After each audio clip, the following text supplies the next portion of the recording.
Have you ever imagined being accused of heresy for trying to protect God's truth? Picture Rome, the heart of Christendom, torn between two leaders, one true pope, one anti-pope backed by the empire, while the world split into political plots and whispered betrayals.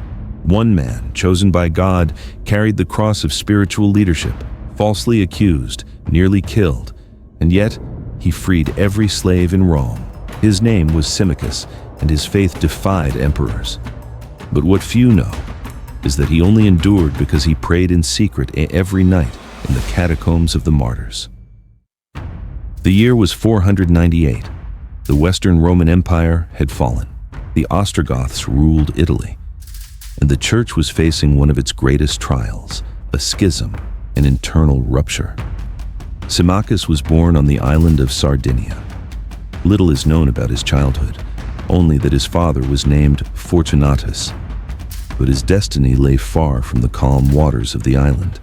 Baptized in Rome, ordained a deacon, he quickly became known for his humility and doctrinal firmness. After the death of Pope Anastasius II, Symmachus was elected pope by the majority of the clergy on November 22, 498. But then, a minority, supported by the Byzantine Emperor Anastasius I, chose another, Laurentius, the anti-pope.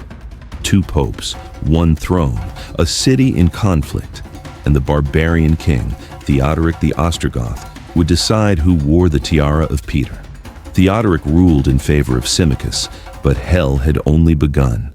In 501, his enemies accused him of heresy over the date of Easter. Yes, even that became a weapon to destroy his authority. Theodoric summoned him to trial, but Symmachus refused. Only God can judge a pope. The king was enraged. He sent a visitor, Bishop Peter of Altinum, to govern Rome. But the bishop betrayed the mission and sided with Laurentius. Chaos followed. Conspiracies, accusations of simony, murdered priests, persecuted faithful. In 502, while attempting to attend the synod to defend himself, Symmachus was attacked en route. He fled, wounded. Several of his priests were murdered on the floor of the Basilica of the Holy Cross in Jerusalem, the holy city stained with clerical blood. Still, even under pressure, the bishops decided, only God can judge the pope. Symmachus returned to his seat, but the schism lasted another 4 years. Rome divided. The Lateran under Laurentius, St. Peter's under Symmachus. In the silence of the early morning hours, he prayed, alone, in the catacombs, for the martyrs, for his enemies, and for those who would one day recognize him as a saint. Shortly before his death, Symmachus gathered what little gold he had left and ordered, "Free the captives, all of them, no exceptions." Some cardinals protested, but that will empty the Holy See's treasury. He simply replied, "If the church is not a place for the free, then it is already empty." And he signed the decree. That night, men and women who had never dreamed of freedom turned their backs on captivity.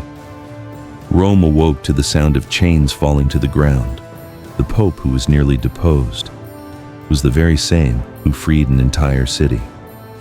Symmachus knew that wearing the papal tiara meant more than ruling. It meant carrying the cross of the rejected Christ. Nights in Rome were not silent. The people murmured, enemies conspired. But Symmachus fasted, not for himself, but for those who hated him.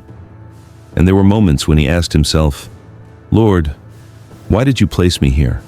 Why does the cross weigh more than the crown?" How many of us have asked the same? How many kneel, not to worship, but so we don't collapse?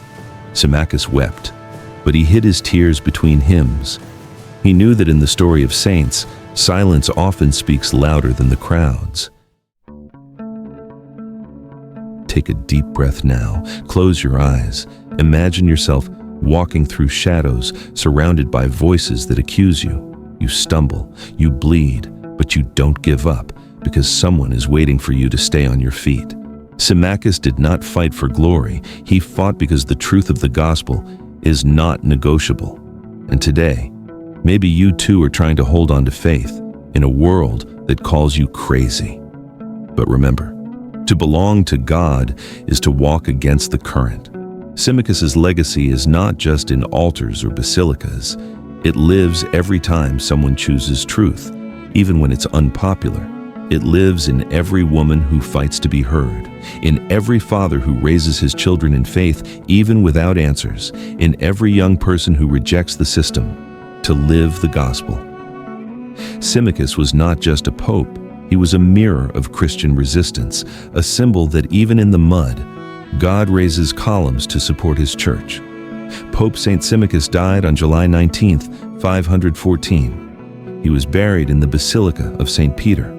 And even if his name is forgotten by many today, in heaven he is remembered as the one who brought freedom, even while imprisoned by lies. As written in Romans 8:33, "Who will bring any charge against those whom God has chosen? It is God who justifies."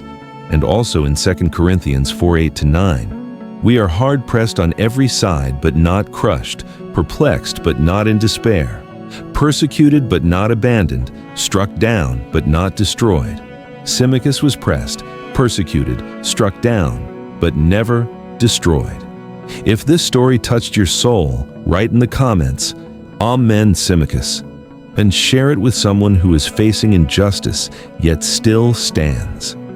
Here at Heaven's Breath Channel, we tell stories that touch the unseen to transform the now. Subscribe and join a faith-filled community unafraid of the dark, because it's in the dark that God lights his brightest flame.